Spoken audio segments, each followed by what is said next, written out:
Nós iniciamos a semana passada essa série de estudo no Sermão da Montanha.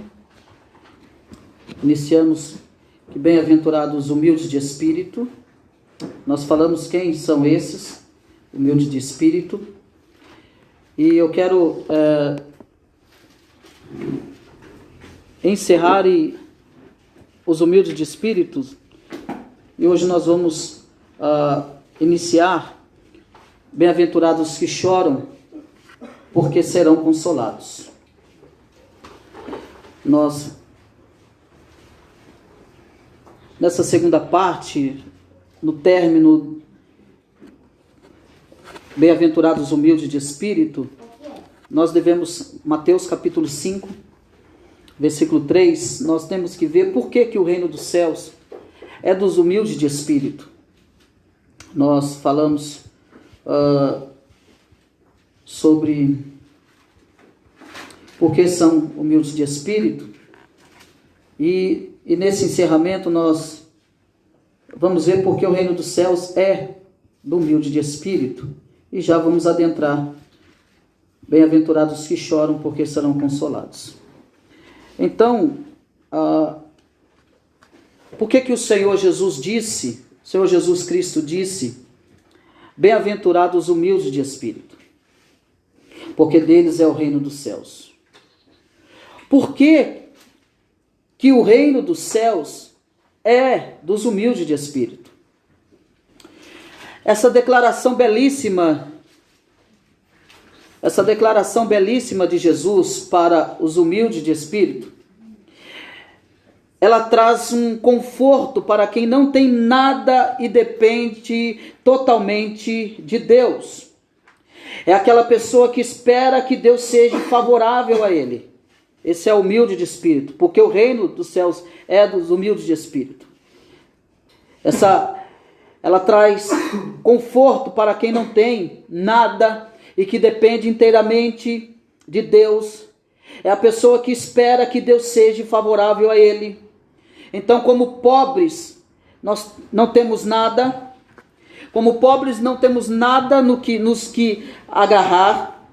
Mas essa declaração maravilhosa de Cristo nos conforta, porque Ele está dizendo que dos seus servos, a sua igreja é o reino de Deus.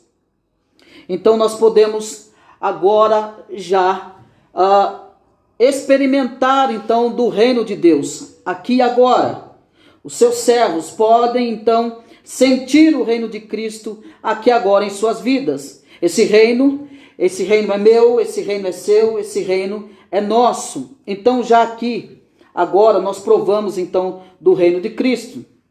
Porque nós somos, então, os súditos desse reino. Pertencemos a esse reino, a esse reino, Cristo, então, conquistou o direito de nos dar esse reino como uma bênção, como uma maravilhosa bênção. E esse reino foi conquistado para os humildes de espírito, para aqueles que dependem inteiramente de Cristo. Então, Cristo nos deu do seu reino, apesar da nossa pobreza espiritual, apesar das nossas limitações, apesar dos nossos pecados. Cristo nos deu o seu reino, apesar de nós mesmos. Então, Ele nos fez sentar nos céus, já agora, como diz lá em Efésios, o capítulo 2, versículo 6, e juntamente com Ele nos ressuscitou e nos fez assentar nos lugares celestiais em Cristo Jesus. Então, preste bem atenção Opa, que isso? Eu acho que é gato.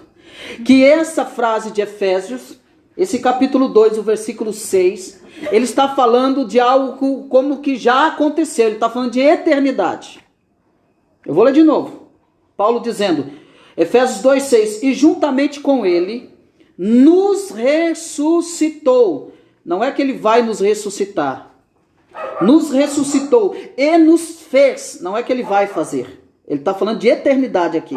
Ele não está olhando para a humanidade aqui agora. Ele está olhando para a eternidade, o que Cristo fez. Nos fez assentar nos lugares celestiais em Cristo Jesus. Então, em Cristo, nós já estamos assentados. Em Cristo, nós já estamos no lugar preparado. Em Cristo, na eternidade, nós estamos lá. Isso é algo que é maravilhoso a nós.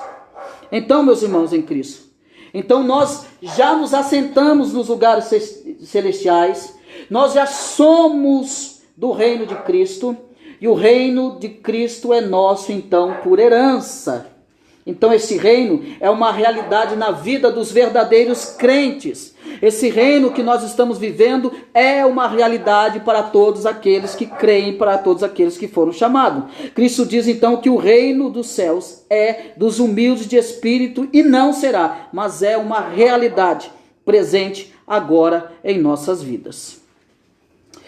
Então, essa bênção maravilhosa, essa bênção que o reino de Deus é dos humildes de espírito. Porque Cristo preparou esse reino. Ele disse: eu vou vos preparar lugar, para que onde eu estiver, estejai vós também. Isso não maravilha você? Você não fica maravilhado com isso? Jesus está dizendo: aonde eu vou morar, você também vai morar. Eu vou preparar o lugar para você. Isso não te maravilha? Bem-aventurados humildes de espírito, porque é para lá que você vai. É para lá que nós vamos. Mas Ele quer que nós experimentemos o seu reino aqui agora. Como diz um bom pregador, aquele que não estiver acostumado com a realidade cristã aqui agora, ele não serve para ir para o céu. Porque lá no céu daremos continuidade exatamente no que nós estamos fazendo aqui. Na adoração, no louvor, no temor e tremor diante de Deus. Nós continuaremos com isso lá. Isso será infinito, eterno.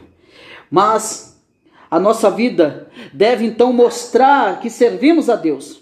A nossa vida deve mostrar então que nós somos dele, que fazemos parte dele, que somos embaixadores dele. Nossas vidas não devem estar mergulhadas então no pecado. A nossa vida tem que corresponder como um súdito do reino. Nós temos que representar, não representar na intelectualidade, mas representar na vida e na prática, que somos filhos do reino, que nós parecemos que somos de lá. Não, você é diferente, você é alguém diferente, você até parece que não é dessa terra, desse mundo, porque você é um súdito do reino, porque Deus te chamou para viver do reino. Então a nossa vida deve mostrar que servimos a um rei, que vivemos para um reino, que somos dele, que somos desse reino. As nossas vidas, então, elas não devem estar mergulhadas no pecado. Então, todos os dias, a cada hora, a cada minuto, devemos nos purificar dos nossos pecados. Porque somos, então, os seus sacerdotes, porque somos os seus representantes na terra. E nós falamos isso há muito tempo atrás. Como é que Deus espera que você o represente aqui na terra? Sacerdócio real é alguém que representa um reino. Embaixador de Cristo é alguém que representa. E como é que nós estamos representando, então, esse reino? Nós devemos saber que nós fomos comprados com o sangue de Cristo. Nós devemos saber que porque somos uma nação santa, então nós devemos ser como é o nosso amado rei, que é santo, porque ele disse: sede santo, porque eu também sou santo. Sede santo, porque eu sou santo. Então nós devemos ser santos. Que nós somos também a sua propriedade mais preciosa. Então por isso que ele nos chamou para proclamarmos as suas maravilhosas virtudes ao mundo. Então, nós temos que andar nesse mundo, representando o reino e mostrando, proclamando as maravilhosas virtudes nesse mundo. Então, o mundo tem que olhar para você e tem que ver algo diferente. O mundo tem que olhar para você e tem que ver esperança. O mundo tem que olhar para você e tem que ver uma saída. O mundo tem que olhar para você e ver uma resposta. O mundo tem que olhar para você e temer a Deus. O mundo tem que olhar para você e encontrar alegria. O mundo tem que olhar em você e tem que ver virtude. O mundo tem que olhar para você como o mundo olhou na época de Jesus e dizia: você se parece com ele. Eu vi você é um discípulo de Jesus. Lembrando você que na época de Jesus, ser um discípulo de Jesus era correr risco de morte. Então você vai entender por que Pedro nega Jesus antes que o galo cante. Pedro nega por 3 vezes, porque Pedro sabia da intensidade, do perigo que era dizer, eu sou discípulo de Jesus. Então, ser humilde de espírito é isso. É entender a sua pecaminosidade, a sua miserabilidade. O quanto nós somos miseráveis e que carecemos. E o pobre aqui representa alguém que não tem nenhum tesouro, nada, mas que depende inteiramente de Cristo Jesus. E hoje nós vamos falar sobre bem-aventurados os que choram, porque serão consolados. Na primeira frase da segunda bem-aventurança, então, o nosso Mestre Jesus nos fez a seguinte afirmação. Ele nos faz a seguinte afirmação: felizes os que choram. É uma afirmação que deve nos surpreender. Por que deve nos surpreender? Olha aqui comigo o versículo 4. Alguém pode ler? Leia para mim em alto e bom som. Bem-aventurados os que choram, porque são consolados. Alguém, por misericórdia, me traz um copinho d'água. Bem-aventurados os que choram, porque serão consolados. É uma afirmação, então, surpreendente e que deve nos surpreender. Por quê? Como alguém que está triste, chorando, pode realmente ser feliz? Como? Essa é a primeira pergunta que nós devemos fazer. Como que alguém que está triste, que está triste e chorando pode ser realmente feliz? Como? O que Jesus quer dizer com isso? Bem-aventurados que choram. A gente precisa entender que para os incrédulos, para os ímpios, que não conhecem a Deus e muito menos conhecem a sua palavra, essas palavras se tornam estranhas e ridículas e não fazem nenhum sentido para aquele ímpio que escuta uma frase dessa. Não faz nenhum sentido. Para eles, não são felizes os que choram. Eles não compreendem isso. Na mentalidade deles, não são felizes os que choram, mas sim aqueles que andam sempre sorrindo, se alegrando com os prazeres terrenos dessa vida. Eles não compreendem, na mentalidade deles não há uma lógica para isso. Essa bem-aventurança daqueles que choram, essa felicidade daqueles que choram, isso não vai para a mente deles. Eles não compreendem. O que eles entendem que não são felizes os que choram, mas aqueles que andam vivendo, buscando, sorrindo, se alegrando com os prazeres terrenos dessa vida. Basta você olhar no dia de hoje. As pessoas estão se preparando para se alegrarem, porque isso é alegria para eles. Essa alegria que passará, que é momentânea. Eles não compreendem essa frase, não compreendem a palavra de Deus. Mas aí o seu pensamento: por que chorar? Por quê? Por que chorar? O ímpio diz: por que chorar? O ímpio vai até dizer: não temos tempo para isso, nós não temos tempo para chorar. Olha para você ver como a vida é bela, tanta coisa para se fazer, tantas coisas que nos proporcionam alegria. Para quê? Nós não temos tempo para isso, para chorar. O mundo diz assim, o mundo diz isso. O mundo vai dizer: para que chorar? A nossa vida é curta. A nossa vida é tão curta. Eles nem sabem, nem compreendem a brevidade da vida. Eles não sabem, eles não entendem a brevidade da vida porque eles projetam, fazem planos. Eles não sabem que a Bíblia diz, Provérbios diz: não presumas o dia de amanhã, porque não sabe o que trará luz. Eles não sabem disso, mas eles fazem planos. Mas eles dizem: a vida é curta. Então aqui eis um pensamento deles: por que chorar então? Nós não temos tempo para isso. Eles vão dizer: nós temos que aproveitar a cada momento, então vamos comer, vamos beber, vamos nos divertir, porque amanhã poderemos morrer. Então, esse tal pensamento demonstra na vida do ímpio a falta de esperança e consolo em Deus quanto ao futuro. Eles não têm esperança, eles não têm consolo, e a falta de esperança e consolo em relação ao futuro, quanto ao futuro. Porque por mais que eles vivam sorrindo e se alegrando com as coisas do mundo, eles são, na verdade, infelizes e miseráveis. É isso que eles são. Não há uma bem-aventurança para eles. Pois acerca do próprio Cristo, eles afirmam essa tal frase. Cristo afirma essa frase acerca deles. Olha o que Cristo vai dizer em Lucas 6, 25, a parte B do versículo. Ai de vós, os que agora rides, se alegram, festejam, levam uma vida desenfreada, levam uma vida dissoluta, pecaminosa. Ai de vocês que riem agora. Lucas 6, 25, parte B. Porque a vez de lamentar e chorar. Isso aqui não te espanta? O mundo está rindo. O mundo vai rir aí até terça-feira. Pular, aprontar. Traições vão acontecer. Coisas horríveis vão acontecer. Jovens vão se perder nesse caminho. Jovens vão se drogar, se embriagar, se prostituir. As redes sociais, as mídias sociais estarão forradas com esse movimento. Mas Jesus disse, ai de vós que agora ris. Ai de vós que agora se alegram.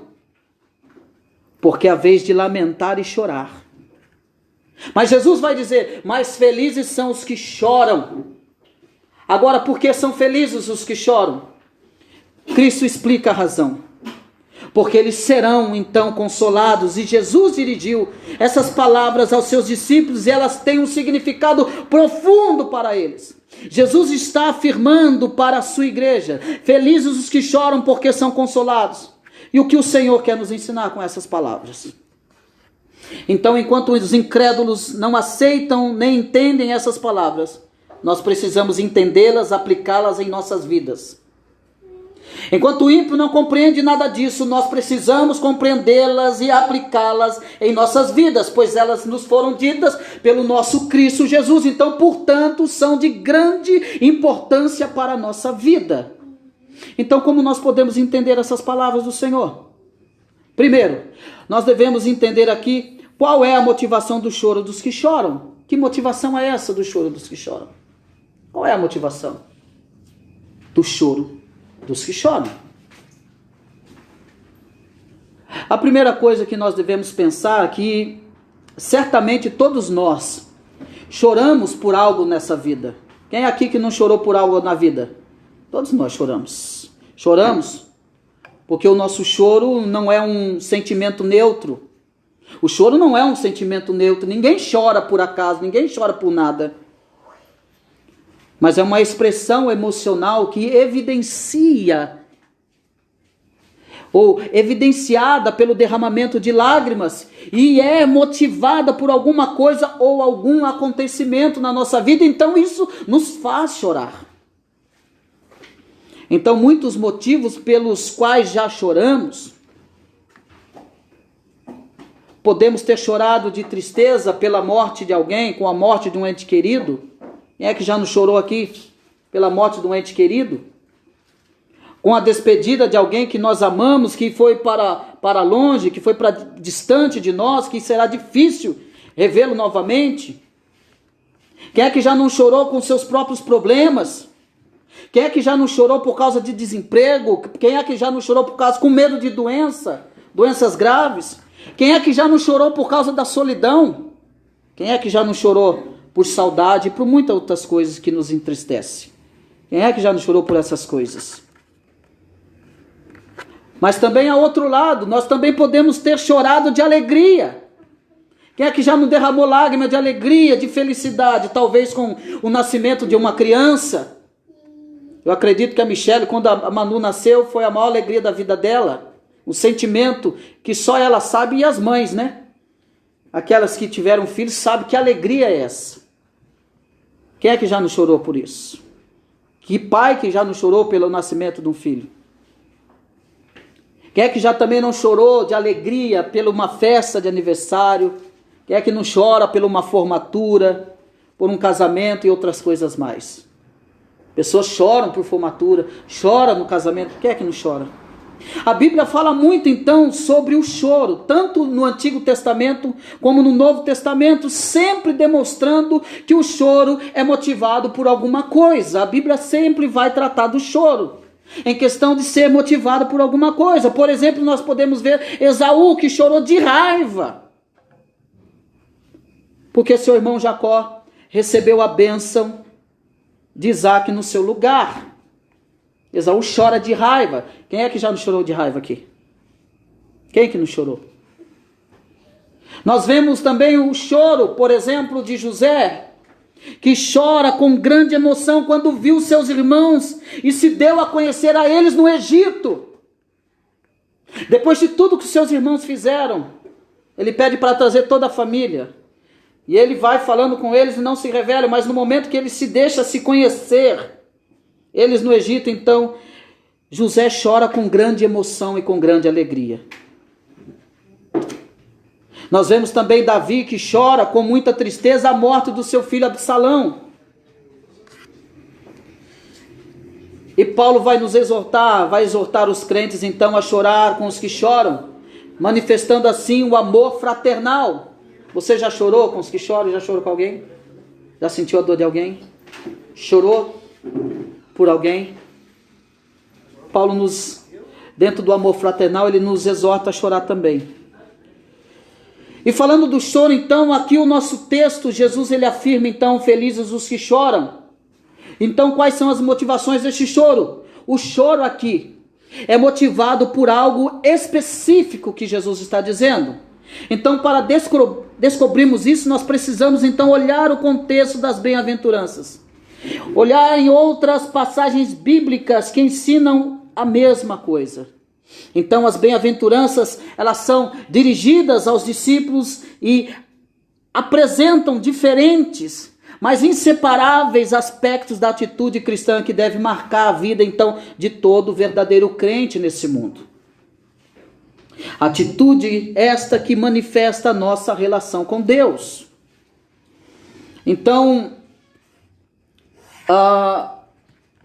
essa atitude que nos mostra essa nossa relação com Deus, essa atitude que nos mostra a nossa relação também com o próximo. Então, as bem-aventuranças, elas foram então bem arrumadas, bem agrupadas pelo nosso Senhor. Ele vai detalhando, e cada uma delas se encontra no seu devido lugar. Então, estão ligadas umas às outras e elas se harmonizam entre si. Então, aqueles que choram do verso 4 que acabamos de ler, são os humildes de espírito do verso 3. Então, estes, pela obra do Espírito Santo, são levados ao conhecimento então dos seus pecados e, consequentemente, a chorar por eles. Os que choram, portanto, choram por causa dos seus pecados. Bem-aventurados que choram, essa primeira fase. É por aqueles que choram amargamente por causa dos seus pecados. Não é por aqueles que brincam com seus pecados. Não são aqueles que estão satisfeitos com seus pecados. Não são aqueles que têm o seu pecado como bichinho de pelúcia. O que Jesus está querendo dizer, bem-aventurados os que choram, e bem-aventurados são os que choram por causa dos seus pecados. O choro pelo pecado, então, é uma tristeza segundo a vontade de Deus, que nos conduz ao arrependimento. Que nos conduz ao arrependimento. Esse choro vai nos conduzir ao arrependimento. Por outro lado, há também uma tristeza segundo a vontade do mundo que não leva ao arrependimento. Então, o choro sobre o qual Jesus está falando aqui, desses bem-aventurados os que choram, é uma profunda tristeza espiritual sentida pelo crente. Sentida pelo crente por ter ofendido a santidade de Deus. Por ter ofendido a santidade de Deus com os seus pecados. Ele sente, ele chora. Não se trata aqui de um choro superficial e momentâneo, sem nenhum sinal de arrependimento, mas de uma tristeza profunda, sincera, que brota de um coração arrependido pelos pecados cometidos contra Deus. E é uma regra, para a gente se arrepender, a gente tem que chorar, tem que sair lágrima do olho, é uma regra? Os que choram nesse contexto, choram porque o choro é o resultado do arrependimento profundo contra o Senhor. Não há regras, há arrependimento. A regra aqui é arrependimento. Mas se não tiver choro, não tem arrependimento? Nesse caso, o que Jesus está dizendo aqui é esse arrependimento profundo, que leva o crente a chorar pelos seus pecados. Ele vai chorar, ele vai se lamentar, ele vai se entristecer. É de uma profundidade espiritual e de uma comunhão tão grande que ele vai chorar por causa dos seus pecados. Porque o entendimento desse crente é que ele está ferindo a santidade de Deus. Não é algo superficial, é algo profundo mesmo. É algo muito sério. Assim como Pedro chorou. Isso, chorou. Naquele momento que Jesus falou para Exatamente. Ele se arrependeu profundamente. Porque ele peca. Quando ele pecou, a Bíblia fala que ele chorou amargamente. Amargamente. Profundo. E depois daquele dia... E se você for ver nas entrelinhas da situação de Pedro, ele mente. Ele nega. Eu não. Não, eu vi você com o mestre. Eu vi você. Uma mulher diz, não, eu vi você com ele. Você é um deles. Ele fala, não sou. Ele foge, ele nega. E ele se arrepende profundamente. E a Bíblia diz que ele chora profundamente. De arrependimento. Acho que na alma, não é? Na alma, no espírito. Mas esse entendimento é tão profundo porque ele está chorando, porque feriu a santidade de Deus. Precisa ter consciência do que é a santidade de Deus. Se não tiver isso, você vai pecar hoje, vai pecar amanhã, vai pecar amanhã. E é só um arrependimento superficial, momentâneo. E você tornará a fazer. E é esse pecado consciente. Não é o inconsciente que você levanta pecando. Esse que você não tem conhecimento. Mas você peca porque é um pecador ainda. Mas é o pecado consciente. Aquele que entendeu que feriu a santidade de Deus. Então chorar aqui é evidenciar, é uma evidência da verdadeira conversão e deve ser uma atitude contínua da vida do crente.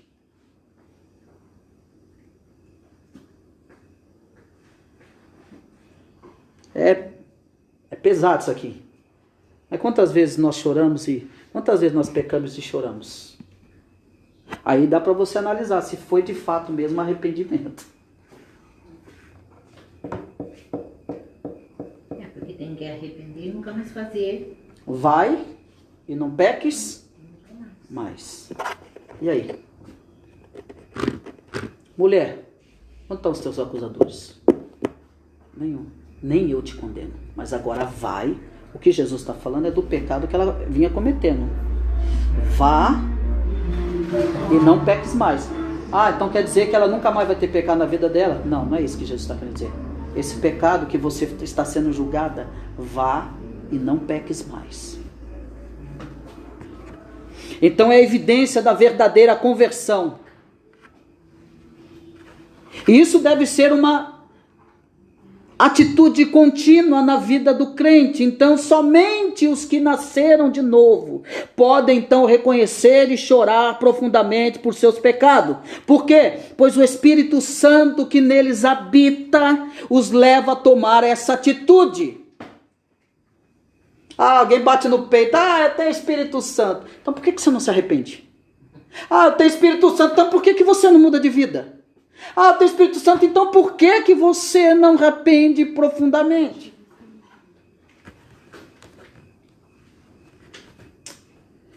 Irmão, ser cristão é difícil, não é essa facilidade que estão pintando aí. ser discípulo de Jesus não é tão simples assim. Aquele que quiser vir após mim, negue-se a si mesmo. Depois que você fizer isso, depois que você estiver resolvido com a sua vida, que você negar a si mesmo, aí depois que você fizer isso, tá tudo certo, ok? Tá certo. Agora tome a tua cruz e vem.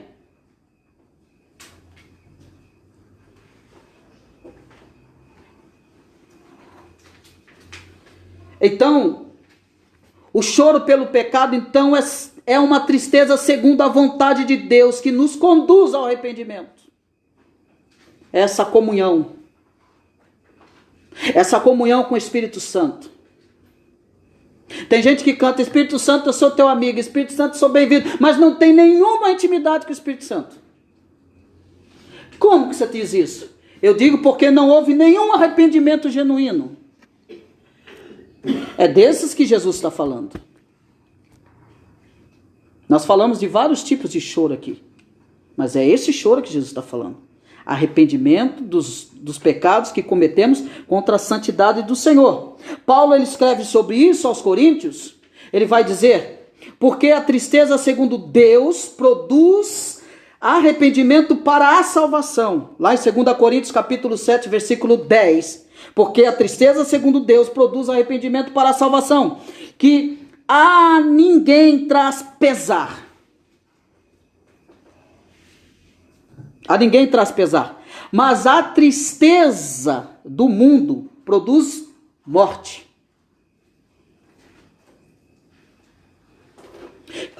Paulo está dizendo que quando você se arrepende de todo o coração, ele está dizendo que isso não é um peso. É como se tirasse um fardo das suas costas. O que Jesus disse? Vinde a mim, todos que estáis cansados e oprimidos, que eu vos, o quê? Deixarei vocês sobrecarregados? Não. Eu vos aliviarei. Então ele diz que ninguém não traz pesar a ninguém, mas a tristeza do mundo produz morte. Então nós vemos dois exemplos dessa verdade bíblica, um positivo e o outro negativo. Pedro sentiu tristeza segundo Deus quando ele chora amargamente após ter reconhecido o seu pecado contra Cristo. Ele chora amargamente. Ele reconhece que pecou contra Cristo, ele sabe que ele nega Cristo. Ele chora, está lá em Mateus capítulo 14, versículo 7. E nós vemos também Judas. Pelo contrário, Judas sentiu tristeza para a morte.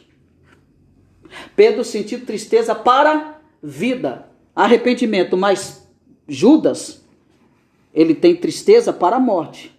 Depois dele ter sido tocado de remorso por ter traído a Cristo, ele não se arrependeu, mas ele saiu para enforcar-se. Mateus 27, 3 ao 5. Então remorso, escuta bem aqui, remorso mata. Só que ele não vai te matar como matou a Judas, ele vai te matar aos poucos. As coisas não são imediatas como era na época de Jesus em algumas questões, e em algumas ocasiões no Antigo Testamento. Matou, morreu. Roubou, perdeu o braço. Era olho por olho, dente por dente. Hoje não acontece isso.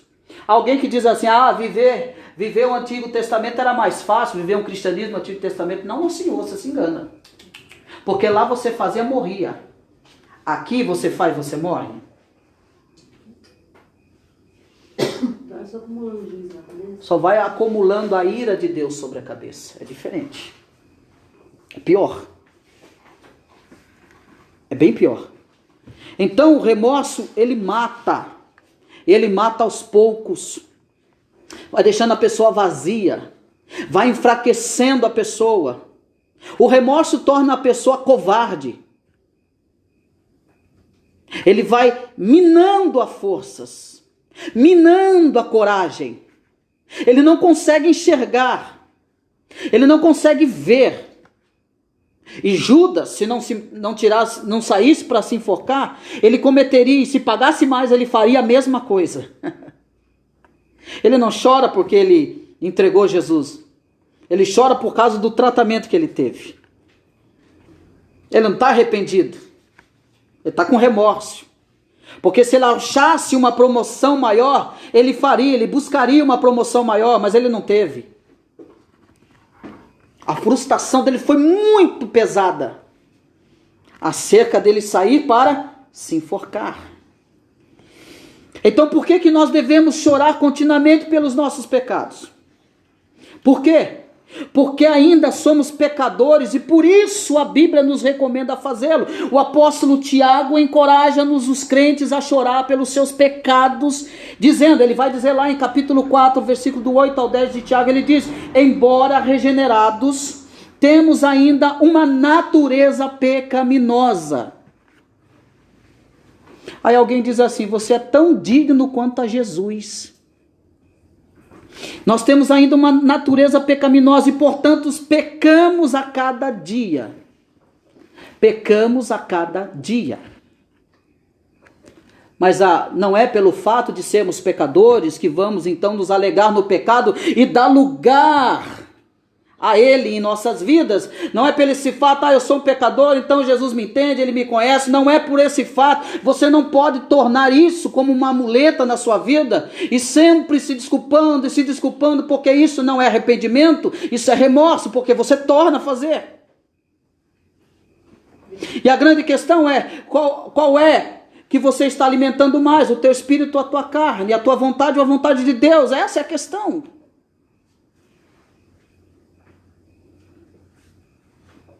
Nós não podemos dar lugar. Mas nós, como os crentes que somos, vamos então nos entristecer com os nossos pecados. Nós, como crentes que somos, devemos então fugir deles. Nós, como crentes que somos, devemos odiar o pecado cada vez mais em nossa vida. Você tem que olhar para Cristo, Ele é santo. Você tem que olhar por aquilo que Cristo fez. Então você tem que odiar tudo aquilo que Cristo odeia. Você tem que odiar tudo aquilo que Deus odeia. Tem que odiar. Tem que chorar. Se eu estou salvo por toda a eternidade, porque alguém pagou pelo meu pecado. E se o pecado é tão sério. O pecado é tão sério que o Filho de Deus precisou descer ao lugar mais baixo, aqui, para lá no madeiro, se tornar o pior dos pecadores, para lá no madeiro, o Pai, virar as costas para Ele, e a gente tem que ouvir, Pai, por que me desamparastes? Porque Deus não suportou olhar para o Filho, não suportou ver todo o pecado derramado sobre o Filho. Mas aí tem gente que pega o pecado e fica brincando com ele, como se fosse um bichinho de estimação. Esse pecado levou o nosso Cristo para a cruz. Então, o crente chora pelo pecado, porque enxerga, não com os olhos do mundo. Ele não olha com o olhar do mundo. O mundo diz, não, Deus é amor, Deus vai perdoar, está tudo certo. Não! Você tem que olhar o pecado com os olhos de Deus. Você tem que entender que Deus odeia o pecado. E Deus odeia aquele que ama o pecado. Você tem que olhar com os olhos de Deus. Eu quero que você pense. Deus vendo o seu filho, eu e você, que nós hoje estamos usufruindo daquilo que o seu filho fez, daquilo que o seu filho se tornou na cruz, e ver eu e você brincando com o pecado como se fosse um bicho de estimação. Como é que Deus vê isso? Como é que você vê isso? Jesus, obrigado, viu? O Senhor levou tanto tapa na cara, mas obrigado, não tem problema, deixa meu pecadinho de estimação aqui, Jesus. Não, o Senhor perdoa. A gente ouve da boca das pessoas e de alguns crentes dizendo assim: não, mas Deus perdoa, Deus é amor. Brincar com o pecado. Brincar com algo tão santo, tão sagrado, que é Cristo. Mas esse tal não vê o pecado com os olhos de Deus, ele vê o pecado com os olhos do mundo. Para o mundo, o pecado é um divertimento, algo normal. Os incrédulos brincam de pecar e vivem mergulhados no pecado como se tudo estivesse indo bem. As pessoas levam as coisas como se tudo estivesse indo bem. Haverá um juízo final, Deus cobrará. Sabe por que Deus vai cobrar? Porque o filho dele desceu aqui. Sabe por que ele vai cobrar? Porque Deus lá na cruz não pôde olhar para a face do seu filho. Por causa do meu e do teu pecado. Porque Deus precisou ficar mudo diante daquela cena. Por causa do meu e do teu pecado. E como que nós podemos então ficarmos indiferentes com o nosso pecado contra Deus? É por isso que o nosso pecado, é por isso que Jesus vai dizer: bem-aventurados os que choram. Bem-aventurados os que compreendem. Bem-aventurados os que entendem o que eu estou fazendo por eles. Bem-aventurado é vós.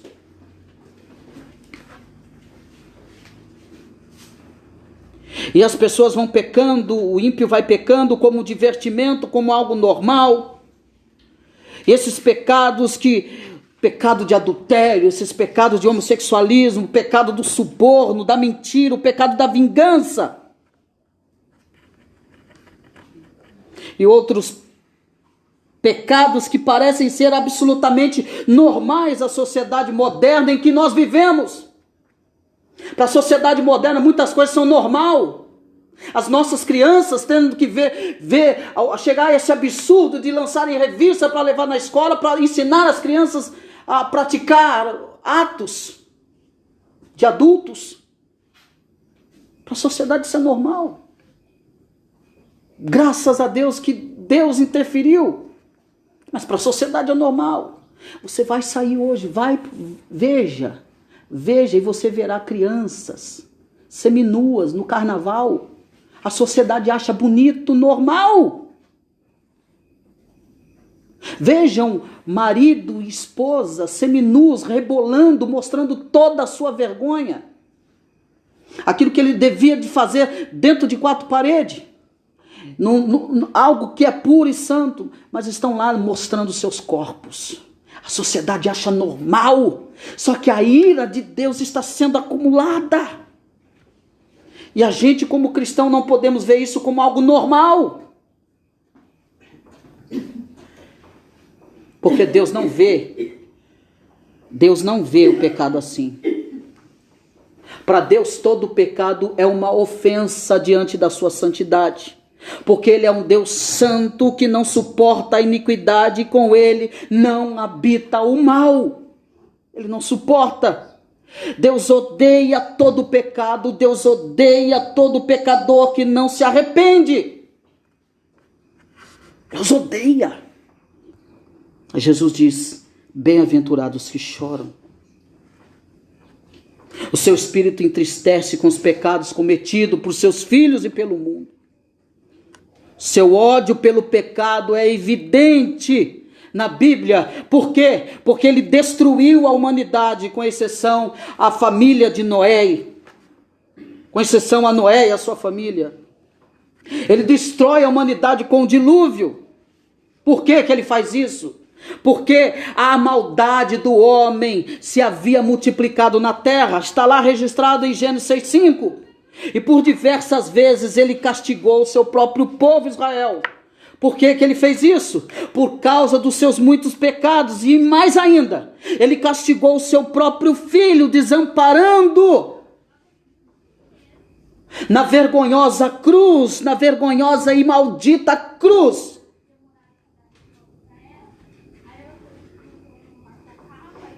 Sabe o que Deus fez?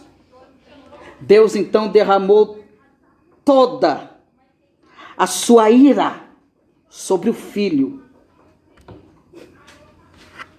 Toda sobre o seu filho.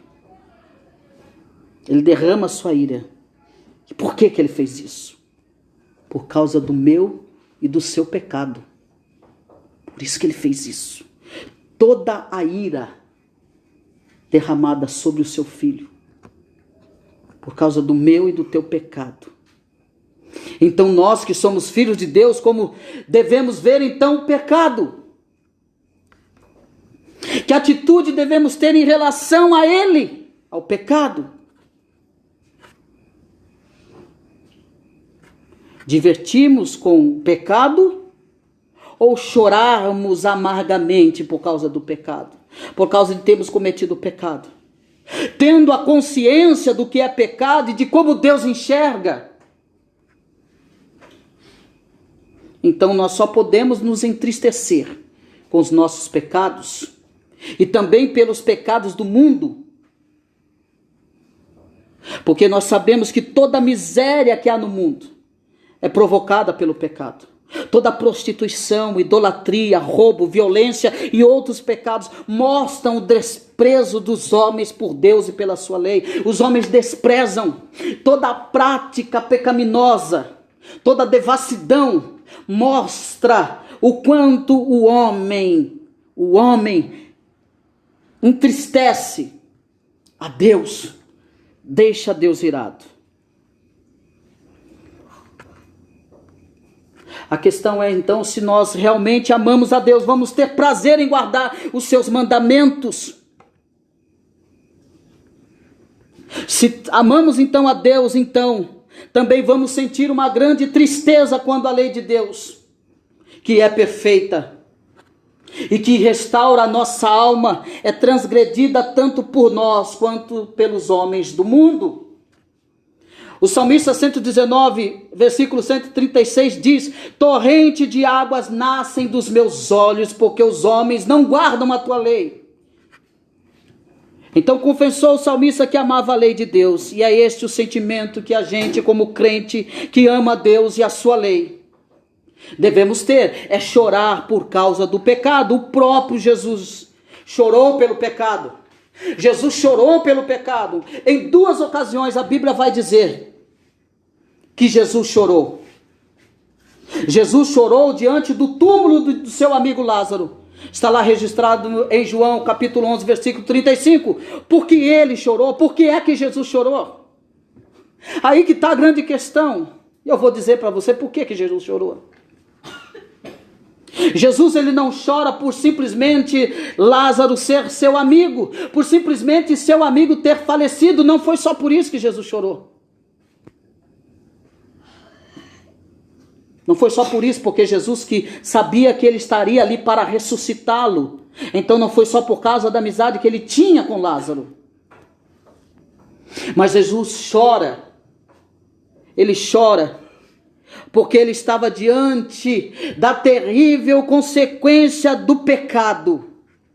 Jesus está chorando por causa da terrível consequência do pecado que levou Lázaro à morte. Lembra lá no Jardim do Éden? Adão, você pode comer de todo o fruto aqui, mas do fruto que está no meio do jardim, esse você não vai comer. Esse você não pode. Porque o dia, Adão, que você comer, você vai morrer. O dia que você morrer, o dia que você comer, você vai morrer. E agora Jesus está diante de uma cena que foi alertada lá no Jardim do Éden. Agora Jesus está vendo o que aconteceu. A consequência do pecado que trouxe a morte. Então Jesus não só chora pelo amigo, mas ele chora diante da consequência do pecado. O que o pecado está causando à humanidade. Então ele chora. Ele chora. Ele chora a morte. Porque se não fosse o pecado, eu e você viveríamos eternamente. A morte não teria poder sobre nós. Mas por causa do pecado, a morte é a consequência, é o preço, por causa do pecado. E por causa do pecado, todos, sem exceção, estão destituídos da glória de Deus. E por estarem destituídos da glória de Deus, Cristo, Ele mesmo dá a vida dele. E Ele mesmo reaver a sua própria vida, para que nós tenhamos vida e vida em abundância. A segunda coisa, o segundo fato de onde Jesus chorou, que também chorou diante da cidade de Jerusalém por causa do sofrimento que viria sobre ela e por tê-lo rejeitado como Cristo. Ele chora porque ele sabia do grande sofrimento que viria. E ele sabe que por causa deles terem rejeitado a Cristo, Jesus chora. Ele chora. E esse mesmo que chorou pelos pecados, então ele profere as seguintes palavras: felizes os que choram. Esse mesmo que chorou pelos pecados, ele proferiu as seguintes palavras: felizes os que choram. E acrescentou a promessa: porque eles serão consolados. Essa é a razão da felicidade dos que choram por seus pecados. Essa é a razão. Bem-aventurados que choram. E eu vou encerrando por aqui.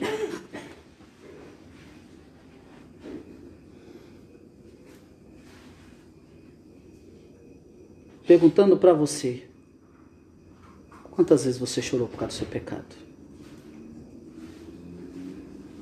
Quantas vezes? Quantas vezes você parou para pensar que o seu pecado não é contra mim, não é contra o seu irmão, é contra o Filho de Deus.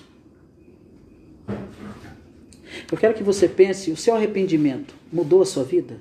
Ou você continua do mesmo jeito? Porque se você continua do mesmo jeito, isso não foi arrependimento, isso foi remorso.